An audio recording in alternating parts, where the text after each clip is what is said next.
الرحمن الرحیم قال النبی صلی اللہ علیہ وسلم لا يغتسل رجل يوم الجمعة ويتطهر ما استطاع من طهر ويدهن من دهنه أو يمس من طيب بيته ثم يخرج فلا يفرق بين اثنين ثم يصلي ما كتب له ثم ينصت اذا تكلم الامام الا غفر له ما بينه وبين الجمعة الاخرى۔ حضور نبی کریم سرور دو عالم صلی اللہ علیہ وسلم نے ارشاد فرمایا، جو شخص جمعے کے دن غسل کرے اور اس کے بعد اچھے طریقے سے اپنے آپ کو پاک کرے، اچھے طریقے سے پاکیزگی حاصل کرے اور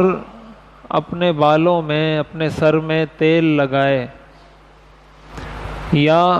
گھر میں موجود خوشبو میں سے کچھ خوشبو لگائے، پھر وہ گھر سے نکلے اور راستے میں دو مسلمانوں کو آپس میں لڑائے نہیں، دو مسلمانوں میں تفریق پیدا نہ کرے، پھر آ کر نماز ادا کرے اور امام جو خطبہ دے رہا ہے اس کو توجہ سے اور غور سے سنے۔ جو شخص جمعے کے دن یہ سارے کام کر لے، اللہ تعالیٰ اگلے جمعے تک اس کے سارے گناہوں کو معاف فرما دیتے ہیں۔ یہ صحیح بخاری کی حدیث ہے، حضرت سلمان فارسی رضی اللہ تعالیٰ عنہ اس حدیث شریف کے راوی ہیں۔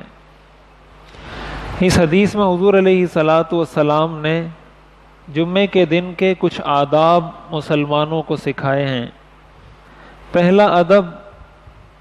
پہلی سنت غسل کرنا، کہ انسان جمعے کے دن غسل کرے۔ حدیث شریف میں آتا ہے کہ ہفتے میں ایک مرتبہ غسل کرنا یہ ایک مسلمان پر لازم ہے، حق ہے ہر مسلمان پر کہ ہفتے میں ایک مرتبہ غسل کرے۔ تو جمعے کے دن پہلی جو سنت ہے وہ یہ کہ انسان غسل کرے۔ دوسری سنت کہ اچھے طریقے سے پاکی حاصل کرے۔ پاکی حاصل کرنے کا مطلب یہ ہے اپنی مونچھیں سیٹ کر لے، اپنے بغل کے بال صاف کر لے، زیر ناف بال صاف کر لے، جو بھی پاکیزگی حاصل انسان کر سکتا ہے، جو پاکی اس کو حاصل کرنی چاہیے، ناخن اپنے کاٹ لے، مکمل پاکیزگی حاصل کرے۔ یہ دوسری سنت ہے جمعے کے دن کی۔ تیسرے نمبر پر آپ نے فرمایا کہ تیل لگائے۔ تیل لگانے کا مطلب کہ اپنے سر کے بالوں میں تیل لگا لے، داڑھی میں تیل لگا لے۔ چوتھے نمبر پر آپ نے فرمایا کہ گھر میں کوئی خوشبو رکھی ہے تو کچھ خوشبو اپنے کپڑوں پر لگا لے۔ اور ایک روایت میں آتا ہے، دوسری ایک روایت میں آتا ہے کہ اپنے پاس موجود کپڑوں میں سے اچھے کپڑے پہنے۔ جتنے کپڑے اس کے پاس موجود ہیں اس میں سے جو اچھے کپڑے ہیں، زیادہ صاف ستھرے کپڑے ہیں، وہ اٹھا کر وہ پہن لے، اور پھر وہ گھر سے نکلے اور راستے میں دو مسلمانوں کے درمیان تفریق نہ کروائے، یعنی اس چیز سے بچتے ہوئے کہ کہیں اس کی وجہ سے دو مسلمان، دو بھائی، میاں بیوی یا دو دوست یا دو پڑوسی یا دو رشتہ دار آپس میں لڑیں نہیں، اس چیز سے اپنے آپ کو بچائے کہ وہ کسی کے لیے لڑائی جھگڑے کا سبب نہ بنے، اس چیز کا اہتمام بھی کرے۔ اور اس کے بعد جب مسجد میں آئے، امام خطبہ دے تو اس خطبے کو غور سے سنیں۔ تو جو خطبہ دیا جاتا ہے جمعے کے دن، خطبہ چاہے عید کا ہو، چاہے وہ نکاح کا ہو، چاہے وہ جمعے کا ہو، جتنے بھی خطبے ہیں ان سارے خطبوں کا سننا واجب ہے۔ اس موقع پر بات کرنا ناجائز ہے، گناہ کبیرہ ہے۔ حدیث شریف میں اس سے منع کیا گیا ہے کہ خطبے کے دوران، چاہے وہ نکاح کا خطبہ ہو، چاہے وہ عید کا خطبہ ہو، چاہے وہ جمعے کا خطبہ ہو۔ اور اس کی وجہ یہ ہے کہ خطبے کے دوران ظاہر ہے کوئی اور بات نہیں ہوتی، قرآن اور حدیث پڑھا جا رہا ہوتا ہے، اللہ کی حمد و ثنا بیان کی جا رہی ہوتی، دین کی بات کی جا رہی ہوتی ہے، یہ اس کی بے ادبی ہے اور بے احترامی ہے۔ اور اسی کی وجہ سے علماء نے یہ بھی لکھا ہے کہ جب کوئی دین کی بات ہو رہی ہو، کوئی بیان ہو رہا ہو، کوئی درس قرآن ہو رہا ہو، کوئی درس حدیث ہو رہا ہو، کوئی تعلیم ہو رہی ہو، کوئی بیان، کوئی بھی دین کی بات جب ہو رہی ہو، ایسے موقع پر آپس میں گفتگو کرنا، اس مجلس میں بیٹھ کر آپس میں بات چیت کرنا اور اس کو توجہ سے نہ سننا، یہ بھی بے ادبی کے زمرے میں آتا ہے۔ یہ بھی اس دینی بات کی، جو بھی دین کی بات ہو رہی ہے اس کی بے احترامی ہے، اس سے بھی اپنے آپ کو بچائے، اور پھر نماز کو بھی اہتمام سے پڑھے۔ اور ایک حدیث میں یہ بھی آتا ہے کہ لوگوں کی گردنوں کو پھلانگتے ہوئے بھی نہ جائے۔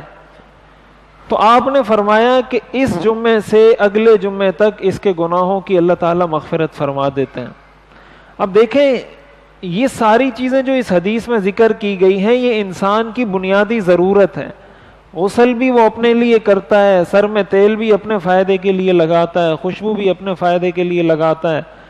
اور جتنے پاکیزگی، اپنی مونچھیں بھی اپنے لیے صاف کرتا ہے، بغل کے بال بھی، اب یہ سارے اس کی مطلب کے کام ہیں، لیکن اللہ تعالیٰ نے انہی چیزوں کو مغفرت کا ذریعہ بنا دیا ہے۔ اس سے پتہ چلتا ہے کہ اللہ تعالیٰ اپنے بندوں کی مغفرت کے لیے، اس کو پتہ بھی نہیں ہے، ایک آدمی غسل کرتا ہے، اپنے آپ کو پاک کرتا ہے، اچھے کپڑے پہن کر مسجد آتا ہے، اس کو پتہ بھی نہیں اللہ تعالیٰ اس کے اس عمل کی وجہ سے اس کی مغفرت فرما رہے ہیں۔ تو اگر ہم اسی ایک چیز کا اہتمام اچھے طریقے سے کریں، ہمیں یہ پتہ ہو کہ ہمیں یہ فضیلت جمعے کے دن حاصل ہو رہی ہے، تو ہم اچھے طریقے سے غسل بھی کریں گے، اچھے طریقے سے اچھے کپڑے بھی پہنیں گے، اپنے ناخن بھی کاٹیں گے، بال بھی صاف کریں گے، اور یہ ہمیں فضیلت، ایک تو یہ فضیلت حاصل ہو جائے گی۔ یہاں ایک بات یہ سمجھنی چاہیے کہ احادیث میں جہاں بھی کسی بھی عمل کے بارے میں یہ آتا ہے کہ اس سے گناہ معاف ہوتے ہیں، اس سے صغیرہ گناہ مراد ہوتے ہیں،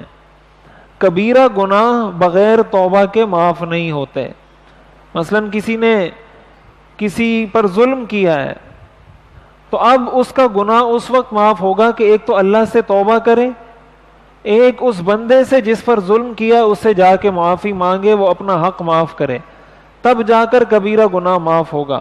کسی نے نماز چھوڑی ہے، ایک تو اللہ سے توبہ کرے کہ یا اللہ میرے سے نماز قضا ہو گئی، میں توبہ کرتا ہوں، پھر اس نماز کی قضا کرے، تب جا کر وہ گناہ معاف ہوگا۔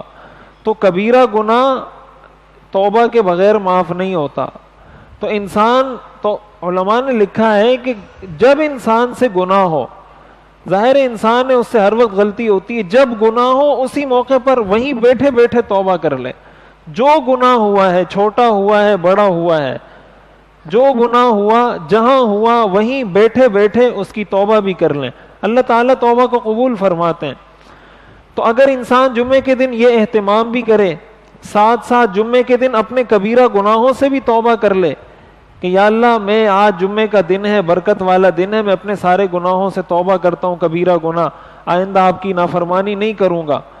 تو اس عمل کی وجہ سے کہ جو اس نے غسل کیا تھا، اچھے کپڑے پہنے تھے، خوشبو لگائی تھی، اس عمل کی وجہ سے سارے صغیرہ گناہ معاف ہو گئے، توبہ کی اس کی وجہ سے سارے کبیرہ گناہ معاف ہو گئے، بالکل صاف ستھرا ہو جائے گا انسان۔ تھوڑی سی توجہ کی ضرورت ہے، انسان اپنی توجہ رکھے تو ایک طرح سے جیسے گاڑی کی سروس ہوتی رہتی ہے نا، تو اس پہ میل نہیں جمتا، وہ اس پہ کوئی بہت زیادہ زنگ نہیں لگتا، تو سمجھے ہر ہفتے ایک مسلمان اپنی سروس کر رہا ہے، صغیرہ گناہ سے بھی کبیرہ گناہ سے بھی اس کی سروس ہو رہی ہے، تو صاف ستھرا رہے گا، گناہوں کا بوجھ نہیں ہوگا، اچانک موت آ جائے تو اللہ کے پاس صاف ستھری حالت میں چلا جائے گا۔ ایک تو اس چیز کا اہتمام کرنا چاہیے، اپنے بچوں کو یہ چیز سکھانی چاہیے، بٹھا کے ان کو سمجھانا چاہیے کہ اس کی اہمیت کتنی ہے۔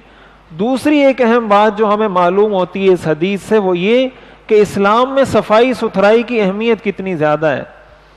کہ اس حدیث میں سوائے صفائی ستھرائی کے کچھ نہیں ہے، کہ غسل کرے، تیل لگائے، خوشبو لگائے، پاکی حاصل کرے۔ اس سے پتہ چلتا ہے کہ اسلام کا مزاج یہ ہے کہ ایک مسلمان اپنے آپ کو صاف ستھرا رکھے، میلا کچیلا رہنا، گندے کپڑے پہننا، پسینے والے کپڑے پہننا، یا کوئی بھی ایسی چیز جو صفائی ستھرائی کے خلاف ہو، نظافت کے خلاف ہو، اسلام کا یہ درس نہیں ہے۔ اس لیے ہمارے ہاں بسا اوقات جن لوگوں کو ہم پیر بنا لیتے ہیں، جن کو ہم ولی اللہ سمجھتے ہیں، اللہ والا سمجھتے ہیں، تو اس کی بزرگی کی علامات میں سے ایک علامت یہ ہوتی ہے کہ پیر صاحب 1 سال سے نہائے نہیں ہیں۔ یہ بہت بڑے پیر ہیں اس لیے کہ 1 سال سے نہیں نہائے، اور جو 2 سال سے نہیں نہایا وہ اس سے بڑا پیر ہے، جو 3 سال سے نہیں نہایا وہ اس سے بڑا پیر ہے۔ یہ بزرگی کی علامات نہیں ہے اسلام میں۔ اسلام تو یہ کہتا ہے کہ پیر وہ ہے جو ہر ہفتے کو نہائے، اور اس سے بھی بڑا پیر وہ ہے جو روزانہ غسل کرے، روزانہ صاف ستھرے کپڑے پہنے، روزانہ اپنے حدیث شریف میں آتا ہے من کان لہ شعر فلیکرمہ، جس کے بال ہوں اس کو چاہیے کہ اپنے بالوں کا اکرام کرے۔ یہ حدیث ہے۔ بالوں کا اکرام کرنے کا کیا مطلب؟ کہ اس میں کنگھی کرے، اس میں تیل لگائے، اس کو اچھے طریقے سے سیٹ کر کے رکھے۔ حدیث شریف میں آتا ہے ایک شخص حضور کے سامنے آئے، اس کے بال بالکل بکھرے ہوئے تھے، آپ نے فرمایا اما یجد ھذا ما یسکن شعرہ، کیا اس کے پاس کوئی کنگھی وغیرہ نہیں کہ اپنے بال سیٹ کر کے رکھے؟ آپ نے ڈانٹا ان کو کہ یہ اپنے بالوں کا کیا حشر کیا ہوا ہے۔ یہ اسلام کا مزاج ہے۔ اور آج کل ہمارے ہاں جس طریقے سے بالوں کے فیشن نئے نئے، ہم تو اپنا تو ہمارے پاس کچھ ہے نہیں، کبھی دیکھتے ہیں کہ ہیرو کوئی اداکار ہے اس کے بالوں کو دیکھتے ہیں، کبھی کسی کرکٹر کے بال کو دیکھتے ہیں۔ ایک زمانے میں وہ رونالڈو، جب وہ فٹ بال میں اس کا ایک نام تھا، تو اس نے اپنے سر کے سارے بال کاٹ کے یہاں صرف بال رکھے تھے، تو جس کو دیکھتے تھے پورا سر گنجا اور یہاں پہ اس نے بال رکھے ہوئے ہیں۔ کبھی کوئی برگر کٹ آ جاتا ہے، کبھی کوئی کٹ آ جاتا ہے، کبھی کوئی کٹ، یعنی ہمارے پاس اپنا کچھ ہے ہی نہیں۔ تو کوئی اداکار آج اس طرح بال بنا رہے تو میں اس طرح بنا رہا ہوں، کوئی اس طرح بنا رہا ہے۔ اسلام نے تو بال رکھنے سے منع نہیں کیا آپ کو، آپ بال رکھیں، اچھے طریقے سے اس کو رکھیں، صاف ستھرا رکھیں، تیل اس میں لگائیں، لیکن یہ تو کوئی طریقہ نہیں۔ حدیث میں آتا ہے اس سے آپ نے منع فرمایا، اس کو قزع کہتے ہیں عربی میں۔ یہ گناہ ہے، حرام ہے کہ سر کے بال ایک طرف سے مونڈ دیے جائیں اور دوسری جگہ چھوڑ دیے جائیں، یہ گناہ ہے، ناجائز ہے اس طریقے سے بال کاٹنا۔ جس طریقے سے ہمارے ہاں برگر کٹ ہوتا ہے کہ پورا بلیڈ پھیر دیتے ہیں، دوسری جگہ بال ہوتے ہیں، یا یہاں سے بال کاٹ دیے یہاں پہ چھوڑ دیے، کوئی بھی نیا فیشن آ سکتا ہے۔ بہرحال یہ تو اس موضوع سے متعلق نہیں، میں یہ کہنا چاہ رہا ہوں کہ صفائی ستھرائی اسلام کا بہت بڑا درس ہے۔ اس لیے کسی کے بزرگی کی یہ علامت ہرگز نہیں کہ وہ میلا کچیلا اور گندا رہے۔ جتنا بڑا بزرگ ہوگا اس کو اتنا ہی اچھا صاف ستھرا خوشبو لگا کر، یہ شریعت نہیں کہتی کہ نئے کپڑے پہنے، آپ کے پاس پرانے کپڑے ہیں، پرانے کپڑے پہنے لیکن دھو کر پہنے۔ آپ کے پاس پرانی ٹوپی ہے، ایک ٹوپی ہے وہی پہنے لیکن دھو کر پہنے اس کو۔ آپ کے پاس موزے ہیں، ایک ہی جوڑا موزے ہیں، شریعت آپ کو یہ نہیں کہتی کہ روز آپ نئے موزے پہنے، لیکن شریعت یہ کہتی ہے کہ دھو کر پہنے۔ یہ شریعت کا درس ہے۔ اس سے ایک تو ہمیں یہ بھی پتہ چلا کہ اس کی اہمیت کتنی ہے، دوسرا یہ بھی پتہ چلا کہ ہم اس کا اہتمام کریں تو اللہ سے بڑی آسانی سے اپنی مغفرت کروا سکتے ہیں۔ اللہ تعالی ہمیں عمل کرنے کی توفیق عطا فرمائے۔